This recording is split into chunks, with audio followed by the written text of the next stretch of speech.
Olá, amados, eu sou o pastor Josué Gonçalves e nós vamos para mais um bate-papo dentro desse quadro Sarando a Família. Antes, porém, de eu começar o meu bate-papo com uma pessoa muito especial que está participando hoje, eu quero apresentar para vocês uma ferramenta. Uma ferramenta. Quantos casais querem uma instrução através de um curso prático, fácil, rápido, que ajude no seu casamento, que ajude a melhorar o relacionamento em todos os aspectos? Por isso, eu preparei um curso, 8 passos para um casamento extraordinário. 8 passos para um casamento extraordinário. Olha, são centenas e milhares de casais que já estão fazendo esse curso nas suas casas. Não deixe de adquirir o seu ainda hoje. São 4 DVDs com 8 ministrações práticas, curtinhas, fáceis de compreender, que você pode adquirir ainda hoje na nossa loja virtual. 8 passos para um casamento extraordinário. Vamos então para mais um bate-papo dentro do nosso quadro.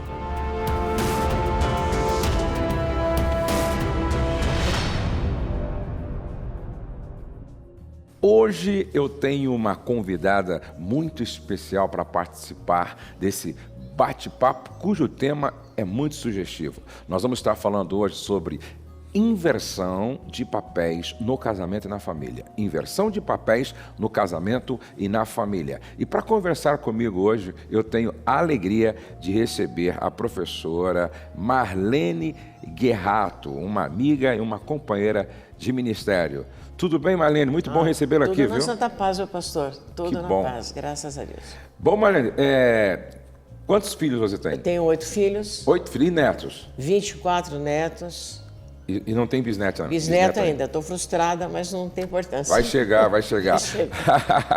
Veja só, a Marlene tem 8 filhos, 24 netos, uma história maravilhosa de família. Ela tem portfólio, ela tem uma história, ela tem autoridade para ministrar. Então hoje o nosso bate-papo aqui vai ser muito interessante. Vamos começar então lendo um texto na palavra de Deus. Gênesis capítulo 1, verso 26 diz assim: E disse Deus, façamos o homem à nossa imagem, conforme a nossa semelhança. Façamos o homem à nossa imagem, conforme a nossa semelhança. Bom, o nosso tema é a inversão de papéis, mas eu quero começar com uma pergunta, Marlene. A primeira pergunta é a seguinte: quais seriam os princípios que devem dirigir a masculinidade e a feminilidade? Muito boa pergunta. Quais os princípios? Porque geralmente a gente começa a falar de casamento assim meio no ar, partindo já que as pessoas estão casadas e daí acontecem os problemas. Não, para a gente começar a pensar sobre o casamento, sobre papéis, inversão de papéis, porque esse tema é muito interessante, né, pastor? Porque a inversão de papéis hoje se fala muito, principalmente agora nesse mundo tão pluralista que nós vivemos, né, com tantas filosofias e com quantas, vamos dizer assim, a ciência caminhando para descobrir novas coisas a respeito até da humanidade, tanto o termo físico, se não da terra, da criação. Então nós estamos assim carregados de tantas informações e nos esquecemos das nossas origens, porque a nossa origem é a família divina, onde os papéis, vamos dizer assim, apesar de ser uma família masculina, onde os papéis, cada um pela sua ação, são, não digo limitados, mas são muito bem coordenados, porque como nós somos cristãos, é Pai, Filho e Espírito Santo, um Deus triuno, uma pessoa só, e os papéis de cada um, vamos dizer assim, a sua vocação, vamos dizer assim, missionária, vamos dizer assim, não? O Pai Criador, o Filho Salvador e o Espírito Santo Santificador vivem em harmonia. Se nós nascemos da harmonia, então todos os nossos princípios têm que ser baseados na família divina e no que eles mandam a gente fazer. O que eles mandaram nós fazermos? Eles mandaram que a gente os adorasse. Foi essa a instrução que nós recebemos pelas Escrituras Sagradas. Então, os nossos fundamentos São os fundamentos da família divina, porque nós somos criados à imagem e semelhança de Deus, não à imagem de um porquinho, uma imagem de uma ave, uma imagem de ninguém. Nós não criamos, vamos dizer assim, a nossa identidade. A nossa identidade, vamos dizer assim, já está em nós. Inclusive, pastor Josué e meus amados, assim, não digo telespectadores, como é que fala? É telespectadores mesmo. Telespectadores, uma coisa muito interessante. Eu sempre aprendi, quando era criança, que a gente tinha que ser humilde, porque Deus nunca assinou um grão de arroz, nunca assinou um grão de feijão para dizer que era Ele que tinha feito. E nós, homens, temos a mania de assinar tudo que nós fazemos. Mas foi descoberto agora há pouco tempo uma coisa fantástica que muitos podem comprovar, que dentro do DNA existem informações, e essas informações, as primeiras letras e indicações de certos atributos do DNA, tem o nome de Yahvé. Exatamente. Então nós temos a marca registrada que nós saímos das mãos de um Deus cuja característica não, cuja natureza é o amor, a natureza, e tem atributos que a gente jamais sonharia em ter. Então nós somos muito bem de pai, né? Porque na verdade nós não temos mãe, né? Nós temos só pai. É verdade. Embora Deus seja mais mãe que pai. E aí os princípios, então... Vem dali. Vem daquele que nos criou e deixou esses princípios registrados na sua palavra. Na sua palavra. Por isso que os casais precisam entender que a Bíblia é a regra de fé, é a nossa bússola, é o nosso manual de orientação. Nosso manual. E então, como que eu vou começar uma vida pessoal e uma vida de casado se eu não tiver duas ferramentas importantes? Vocês estão me ouvindo? Duas ferramentas importantes para começar a viver a própria vida. Nós temos que ter uma identidade. Porque se você não sabe quem você é, você não sabe onde você vai nem o que você quer. E você vai vivendo ao léu como um organismo unicelular que vai sendo assim tocado pelos estímulos do meio ambiente. Não, nós temos uma identidade, nós somos filhos de Deus. Segundo, nós temos que ter uma bússola. Qual é a bússola? As Sagradas Escrituras. Nas Sagradas Escrituras você não perde a direção. É o nosso trilho. Exatamente. Então você vai construir uma vida pessoal primeiro e uma vida depois comunitária, porque o casamento é comunitário, né? Inclusive o casamento é a três, é o homem, a mulher e Deus. Exatamente. Ele é trinitário também. É interessante esse triângulo, né? Então, se eu tenho essa boa companhia de Deus nos abençoando, eu só posso fazer coisas boas. E o que acontece com a gente? Por que será que a gente não vai... É porque as pessoas não sabem quem são. A maioria... Exato, pastor. Eu acho que... outro dia eu estava falando... Essa identidade. É verdade. Eu estava falando na igreja que uma das preocupações de Deus, antes que Jesus fosse para o deserto, ser tentado pelo diabo, foi que ele não perdesse de vista a sua identidade. Olha, este é o meu filho amado. Ou seja, vai para o deserto lutar contra o diabo sabendo quem você é. Porque quando você sabe quem você é, entendeu? Muda tudo. Você vai e chega mais perto. Exatamente. Então, quando a pessoa sabe quem ela é e entende que é na palavra que ela vai encontrar a direção, vai encontrar tudo que ela precisa para se orientar, eu acredito que ela já tem meio caminho andado. Meio caminho andado. E é interessante que a gente quer livros para dirigir a nossa vida, nós temos livros de autoajuda, não desmerecendo ninguém, nós temos filósofos, psicólogos, etc, etc. Não adianta. É a palavra de Deus, porque a palavra de Deus, ela traz à existência as coisas que não existem para nós. Que a palavra de Deus é que traz. Então nós podemos superar todas as ciências apenas com os ensinamentos bíblicos para ter uma vida, pelo menos aqui nessa terra, razoável, com aquela esperança da vida eterna. Exatamente. Que Deus vai nos tirar dos abismos da terra, como diz Salmo 71, e vai nos levar para uma terra melhor. Exatamente. Então nós vivemos da esperança e vivemos do auxílio diário. Nós não precisamos nem no mercado comprar um auxílio para nós. Deus está à nossa disposição todas as manhãs, quando as misericórdias do Senhor, toda manhã, embora apareçam todas as aflições pela manhã, as misericórdias também são redobradas. Exatamente. Agora veja só, a senhora falou da Trindade, Pai, Filho e Espírito Santo. E é interessante que quando a gente estuda a Bíblia, o Pai tem o seu papel, As não é? missões teológicas. Exatamente. O Filho tem o seu papel e o Espírito Santo tem o seu papel. E todos numa boa. E sem conflitar um com Sem o outro. conflitar. E é isso que Deus espera que aconteça entre Que o marido e casamento. mulher, dentro do casamento e da família. Então agora nós vamos pensar um pouco, e a segunda pergunta é a seguinte: quais são os papéis do homem dentro do casamento e da família e como ele deve exercer sua missão em relação a todos esses papéis? Por exemplo, como filho, a senhora entende que todos os outros papéis vão ser, de certa forma, determinados de como ele foi criado como filho? Não há dúvida. Embora ele tenha uma liberdade depois de desviar, vamos dizer assim. Mas antes de mais nada, pastor, o senhor me permite dizer para o senhor e para todos que, na verdade, os papéis foram definidos no paraíso. Ao homem vamos dizer assim, o domínio, que significa, o que é o domínio? Ele vai dominar para espezinhar? Não, ele vai dominar, ele vai administrar, ele vai prover, ele vai ser o mentor, vai ser o amigo, vai ser tudo. São os pilares da masculinidade, né? O sacerdócio, etc., que nós já sabemos. Então, já foi definido no paraíso. E a Eva seria a sua coadjutora. Não seria assim, complementar porque estava faltando alguma coisa para o homem, não. Não é que estava faltando, o homem era perfeito para aquele serviço que Deus tinha dado para ele, aquela provisão de lavrar e guardar o jardim, que é a sua família. Agora, a mulher seria a sua coadjutora. Como que começou esse desvio de papéis? Porque já havia um papel marcado. Começou pelo pecado, porque inclusive pela Eva que se enganou e pegou o fruto e ofereceu o fruto da morte para Adão.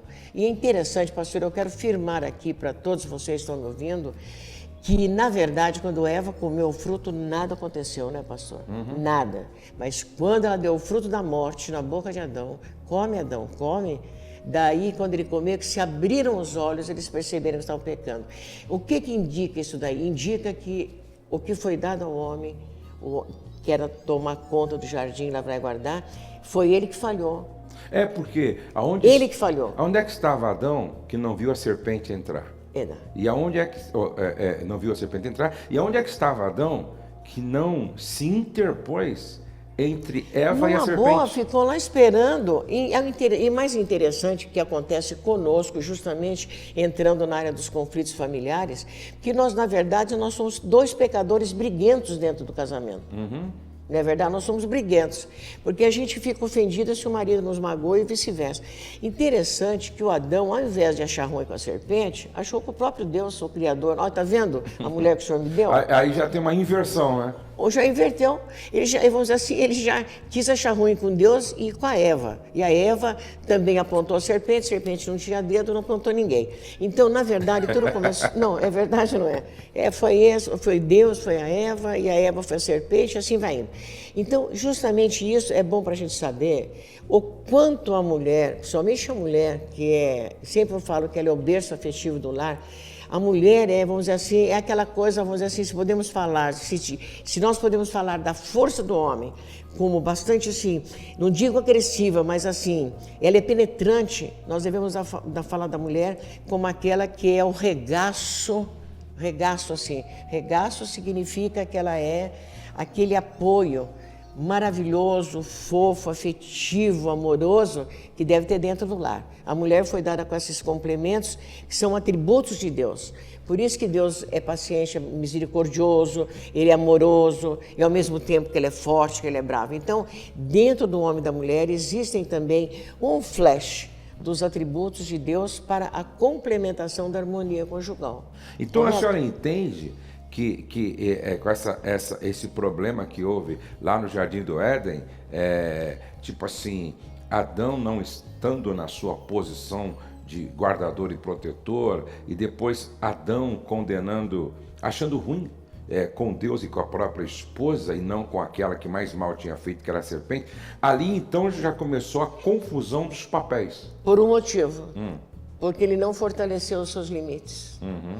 Nós temos que por exemplo, fortalecer, por exemplo, no lar, pastor, o papel do homem, pastor, é impedir que o mundo entre na casa. Não é verdade? Se o mundo entrar na casa, porque é o homem que tem que fazer isso. Entender, para quem está nos assistindo aí, quando a dona Marlene fala impedir que o mundo entre em casa, é impedir tudo aquilo que é mal, que é prejudicial, que é pernicioso, tudo. Que é imoral, Que quebra a entra em harmonia. casa, que quebra a harmonia. E que gere, por exemplo, assim, mazelas, sofrimentos, tristezas, aborrecimentos, má formação de caráter. É isso que a gente fala. Então, o homem é responsável desde o início, pastor. Desde o início é ele que é responsável. Então vamos pensar assim agora. O papel dele agora. Exatamente, vamos pensar assim. Quais são as implicações na vida de um marido que lá atrás o pai não exerceu sobre esse filho o papel que deveria? O papel que deveria. Porque eu acredito que um filho que é criado com carinho e disciplina, porque os pais exercem o papel de forma equilibrada, amanhã ele tem tudo para ser um marido bom, um marido equilibrado, um marido protetor, um marido que cultiva, não é? Exatamente. Então, vocês vejam, podemos dizer assim também, existem algumas exceções de filhos que foram abandonados pelos pais, são ótimas pessoas, e filhos que foram criados com toda a regalia são péssimos pais. Então, vai daí, não tanto, com toda certeza, a disciplina, porque na verdade Deus é disciplinado. Deus não fez o homem voando para depois separar as águas das águas, ou se não plantar as árvores antes que tivesse terra. Deus é disciplinado e ordeiro. Então a ordem e a disciplina são coisas importantes dentro de casa, vem do pai. O João Calvino fala que a disciplina tem algo de divino. A disciplina tem algo de divino, porque Deus é disciplinado, Deus faz tudo em ordem. Então, qual é a primeira ordem da casa? Eu gostaria, não querendo tomar muito tempo, pastor, falar aquilo que nós estamos comentando ali ontem nós estivemos conversando, o pastor José estava falando que, para vocês imaginarem, sempre, quando vocês veem as tribos, por exemplo, seja tribos indígenas ou qualquer tribo que seja, qualquer organização, sempre tem uma pessoa de poder. E essa pessoa de poder, ela sempre sempre dentro de um trono. Então a gente lembra sempre uma coisa, espiritualmente falando e fisicamente falando, que pode ser também visto dentro de casa.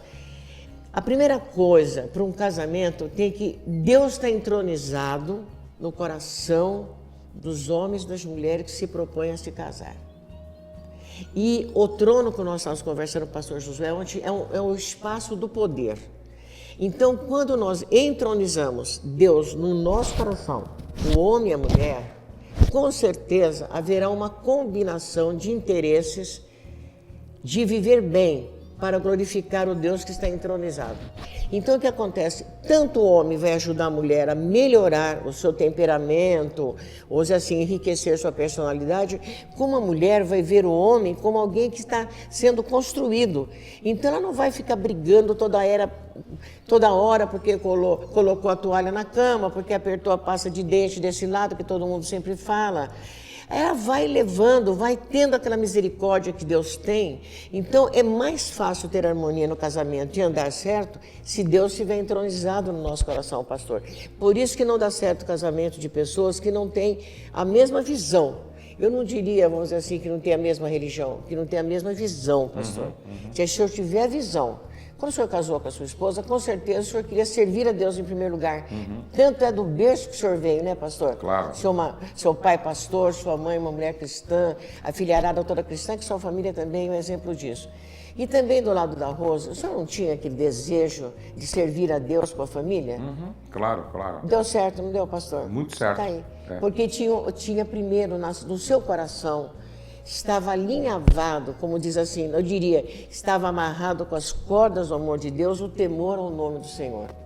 E isso é fundamental, quando o temor é o princípio da sabedoria. O temor é o princípio da sabedoria. Agora, dona Marlene, o homem ele tem que exercer o papel de marido, de genro, de pai, de sogro e de avô. A pergunta é, como a gente encontra equilíbrio entre todos esses papéis? Porque eu, homem, preciso ser um bom marido, um bom genro, um bom pai, um trabalho, bom né? sogro e um bom avô, certo? Qual é o conselho que a senhora daria para que não haja inversão de papéis? Por exemplo, porque eu acredito que se o homem for um bom marido, eu acho que é porque ele já é um bom genro, um bom pai, um bom sogro, ou se não é, ele é melhor do que aqueles Ele é melhor do que aqueles que não são bom marido. são bom marido. É porque a tendência é, não sendo um bom marido, Não é. não será um bom genro, um bom pai, um bom sogro, um bom avô. O que a senhora É como acha? se o senhor vestir uma calça jeans e uma calça social. Né? Vamos fazer de conta, né? É só trocar a calça que é um pouquinho diferente, o ajuste, um mais largo, não sei o que lá. Então, Exatamente, são certas medidas. Então, como marido, o senhor se comporta de um jeito, como genro, o senhor se comporta de um outro. Mas eu acho muito interessante ainda, pastor, que embaixo de todo esse comportamento existe uma palavra que se chama maturidade. Maturidade. Então, me diga uma coisa, meus amados amigos aqui, telespectadores, nós não comemos frutos verdes, nós só comemos frutos maduros. Por quê? Porque ele está saboroso, ele tem aquele suco, ele é gostoso de apalpar, é gostoso de ver, até de descascar. Então, nós, na verdade, nós falamos muito até na Sagrada Escritura, nós se fala dos dons espirituais, mas existe algo muito importante que é o fruto do Espírito. E o fruto do Espírito é aquele fruto maduro, que nós já sabemos que está em Gálatas 5:22, né? É o amor, a paciência, a paz, a longanimidade, etc., a benignidade, que é um aspecto do fruto do Espírito Domínio importante. O domínio próprio. Que é a cortesia, por exemplo. Então, nos relacionamentos humanos, há necessidade de você esbanjar a cortesia. Então, a pessoa habilidosa, a pessoa madura, o que é um homem maduro? O que é uma mulher madura para casar? Aquela que está disposta a ser consumida. Interessante. Você não come fruto verde, daí os atritos no casamento. É por isso que ninguém quer, para consumir, um fruto verde. Então, nenhum homem deveria casar-se com uma mulher que não está maduro o suficiente. Está madura, você vai ter para que se criar deixar criança. consumir em favor do casamento, né? Daí vem as cobranças. Então, pastores, aqui, mas para a gente ser madura, você tem que ter um objetivo de ser igual a Deus, que deu seu filho para que morresse por nós. Na verdade, nós temos que criar os filhos e estabelecer os nossos papéis mais motivados pela virtude do que evitando os vícios, as questões. É interessante isso. Muito interessante. Se o senhor me permite ainda, pastor, como que um filho pode ser um bom marido? Quando ele vê o pai ser bom marido para a mãe. Exatamente. Que a melhor coisa que você faz, o homem que está escutando, talvez estiver escutando, é você amar a mãe dos seus filhos. Respeitá-la, porque o filho aprende a amar o cônjuge através da maneira como o do sexo dele, vamos dizer assim, ele faz. Então o filho aprende a tratar a mulher, ou o cônjuge, da esposa, da maneira que o pai faz. Um pai amoroso gera filho amoroso. Exatamente. Porque é pela repetição, é que nem tabuada. 2 vezes 2, 4, 2 vezes 3, 6, 2 vezes 5, 10. Todo dia. Por que nós sabemos tabuada? Foi botada na nossa cabeça todo dia. 2 vezes 2. Tá. Se você todo dia você é amoroso com a tua mulher, teu filho vai ser. E se você é responsável nas tuas contas, teu filho vai ser. Se você respeita as autoridades, teu filho vai ser. Então as crianças aprendem pelos olhos. Por ver, por saborear, pela experiência, pelo conhecimento. Agora, vamos pensar aqui, interrompendo um pouco, porque o nosso tempo já está terminando, nesse primeiro bloco. Veja só, vamos falar aqui de uma inversão de valores quando o marido fica em casa e a mulher sai para o trabalho. A mulher levanta às 5:30 da manhã para ir trabalhar, volta à noite, certo? E o marido fica em casa. A gente tem visto vários casais vivendo esse dilema, esse drama. Ou porque o marido está vivendo em um tempo de crise e que até tenta buscar, mas não acha. Ou porque o marido é acomodado e realmente não tem essa predisposição para o trabalho. Eu acredito, como eu sou do século passado, né, pastor? Eu sou do século passado. Então, eu assisti ao final da Segunda Grande Guerra, eu tinha 11 anos quando terminou a Segunda Grande Guerra. Então, a mudança de valores E nós fomos profundamente influenciados pela cultura norte-americana aqui no país, né?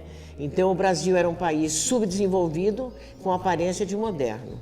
Aí que está o negócio, é que nem você pegar uma casa rota, remendada e colocar umas coisas maravilhosas, ela parece moderna, mas não é, foi o que nós sofremos. Então nós adquirimos hábitos, vamos dizer assim, não estou dizendo só deles, né, dos Estados Unidos, mas de outras culturas também, mas principalmente deles. Então, por causa da televisão, aquelas coisas nada aqui, foi uma avalanche de informações e de tecnologia e, vamos dizer assim, de acontecimentos estupendos, diferentes na geração dos anos 50, 60, 70, 80, né? Que foi até dos hippies, etc., que modificaram a maneira de o homem, falando da masculinidade, do homem ver as coisas. Na verdade, em algum pedaço do caminho, o homem perdeu a sua masculinidade, pastor. O homem já não se sentia, vamos dizer assim, o dono da casa. Porque, na verdade, duas coisas dão poder para nós: o dinheiro e o conhecimento. Os homens tinham isso, os homens tinham o conhecimento, eles sabiam mais que as mulheres. As mulheres quase nem estudavam. E também o dinheiro. Então, o que aconteceu? Os homens vieram da guerra paralíticos ou doentes ou sem braços, sem pernas. As mulheres que já tinham saído para trabalhar nas indústrias bélicas continuaram a trabalhar porque gostavam do gosto do dinheiro.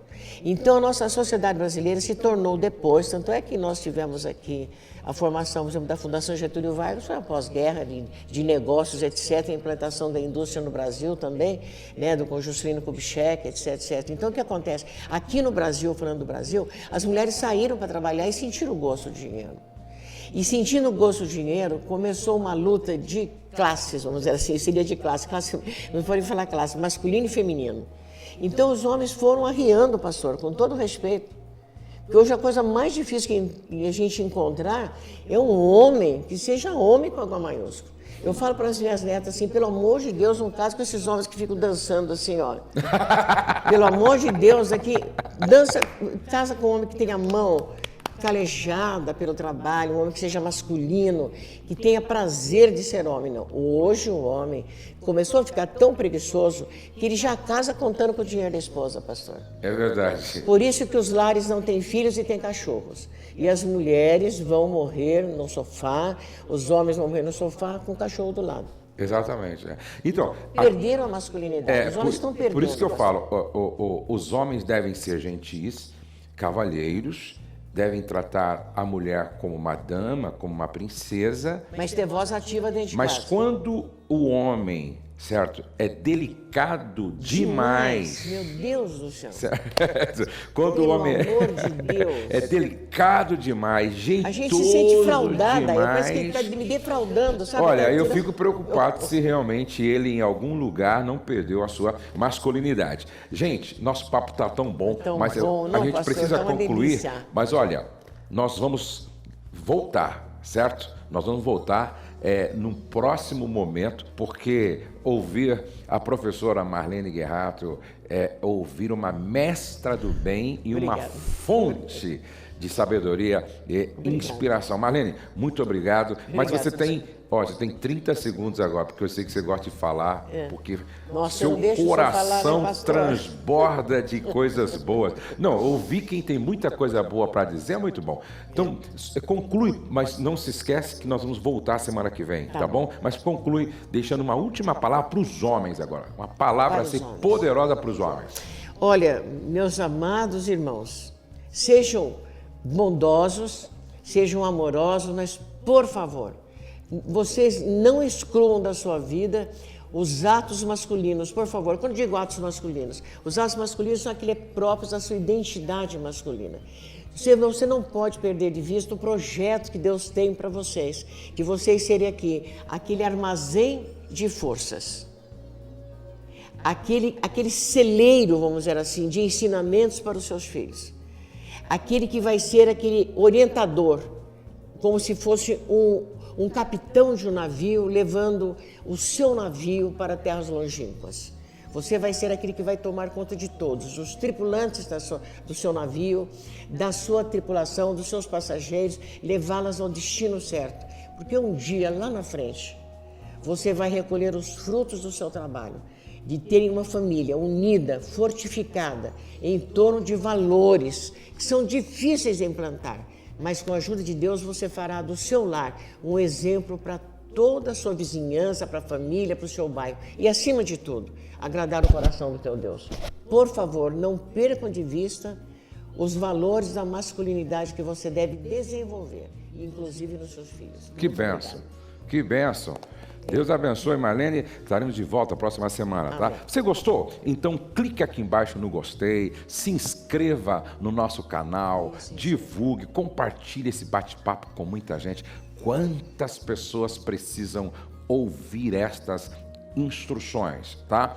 Olha, não deixe de me acompanhar em todas as redes sociais, sempre eu estou trazendo uma palavra de orientação para sua família, para o seu casamento. Que o Senhor abençoe você, sua casa, sua família, seu lar. Que o Senhor cubra todos da sua casa com toda sorte de bênção. E não se esqueça, nenhum sucesso justifica o fracasso de uma família ou de um casamento. Você nasceu para vencer.